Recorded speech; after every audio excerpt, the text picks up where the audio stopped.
In this week's market update, all eyes are on the US after the president tests positive for COVID. Stocks rise on further stimulus hopes, and will tech surge to even higher highs? Perhaps nothing should surprise us anymore in this strangest of years, but Friday's announcement that Donald Trump has fallen victim to the coronavirus just a month before the US presidential election was a shocking development that had market watchers reaching for the history books. The news broke too late to have much of an impact on the markets late last week, but past form suggests it might not have had too much of an influence anyway. Of 10 major health scares for America's commander-in-chief in recent decades, only President Eisenhower's heart attack in 1955 had a really noticeable impact. The S&P fell 7% on that day and was still down 3 months later. Even JFK's assassination only knocked 3% off the US market. When President Reagan survived an assassination attempt and a string of big operations, the market shrugged. The strength of US institutions and the power sharing between Congress and the White House ensures that the system is largely bigger than the person in the Oval Office. Certainly, by the time markets reopened this week, investors were taking the illness of the president, his wife, and many White House staffers in their stride. A much criticised drive-by to reassure supporters of the president showed that Mr. Trump was up and about and ready to continue with his election campaign. He returned to the White House on Monday evening. The other positive news for the markets on Monday was the suggestion that US lawmakers may be ready to strike a deal on new stimulus measures for the economy. Fears that further steps to underpin the economy would have to wait until a new administration was in place in January had taken the wind out of the market sails in recent weeks. On Sunday, Nancy Pelosi, the Democratic Speaker of the House, said that progress was being made on a coronavirus support package that might restore some of the US employment benefits that were cut off in July. The S&P 500 gained 1.8% on Monday to close at its highest level in a month. The tech-heavy Nasdaq, meanwhile, added 2.3%. In another sign of confidence, 10-year Treasury yields rose to 0.77%, the highest level since June. Asian stocks picked up the mood this morning, with all major markets moving higher. Even the hard-hit oil market caught a break this week as strikes in Norway threatened supplies of crude from Western Europe's biggest oil producer. The oil price jumped 6% on Monday to trade at more than $41 a barrel. Although there's plenty of speculation about who might win the election and whether congressional seats will go the same way as the White House, there's less firm evidence that the result makes a huge difference over the medium to long term. Certainly, over the first 2 years of a new presidency, it can matter which party wins and whether Congress is divided or aligned with the president's party. In data stretching all the way back to the 18th century, a Republican president has delivered an average 8.3% return over the 2 years after an election versus just 5.8% for a Democrat. If the president is supported by Congress, then a Republican sweep has been rewarded by a 12.2% average return versus just 3.4% for the Democrats. Interestingly, though, the best result has been for a Democrat White House with a divided Congress, 12.2%, and the worst for a Republican with the same setup on Capitol Hill, just 1.1%. Now look forward over 4 years, however, and the differences all seem to get evened out. No combination has delivered less than 8.2% return or more than 10.9%. Historically, the Democrat sweep seems to have disappointed Wall Street. Perhaps that's because it's tended to imply more regulation and higher taxes.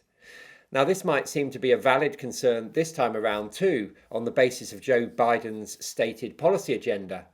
But maybe the unusual circumstances of this COVID year mean that the old rules will no longer apply. Certainly, the main driver of markets in 2020 seems to be monetary and fiscal stimulus, and there's no sign that this will not be forthcoming, whichever candidate is victorious in 4 weeks' time. Excess money supply is the jet fuel driving the market higher, and this has gone through the roof so far this year. You only have to go back to the financial crisis to see how this worked last time.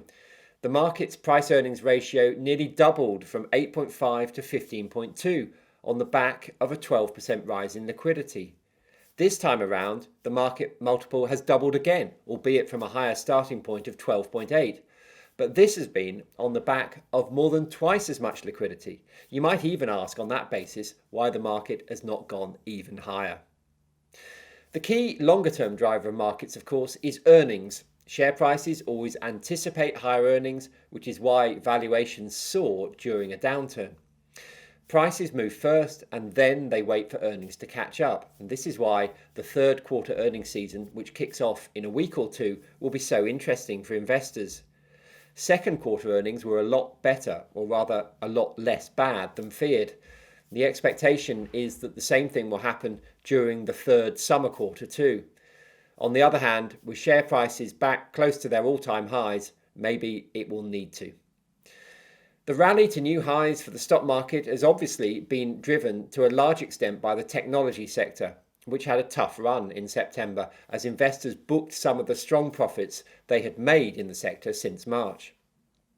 Some recent analysis by UBS suggests that investors may want to start thinking about getting back into the market again soon. If the trading patterns of the past 5 years hold, then the tech sector may be poised for another rebound. UBS has showed that between 2015 and 2019, mid-cycle corrections of tech stocks have tended to last no longer than a month on average and to lose 11% from the peak to the trough. However, over the following 6 months, the average rise has been 20%. This year has seen that process play out in an exaggerated style. In just over a month to the end of March, tech stocks fell by 31%, but within 6 months they were 70% higher. If the same pattern repeats, then the fall in September should be unwound and the sector be hitting new highs by the spring of next year. To capture that gain, however, might require investors to take a broader view of tech than just the FANG giants that have dominated so far.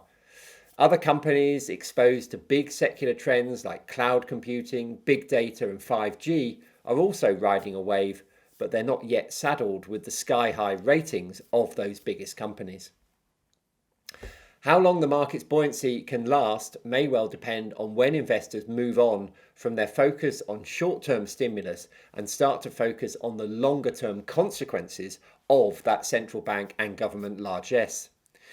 This week at the virtual Conservative Party conference, Chancellor Rishi Sunak provided a hint of what might be to come when he played to the Tory faithful by committing the government to sound public finances once the pain of the pandemic is behind us.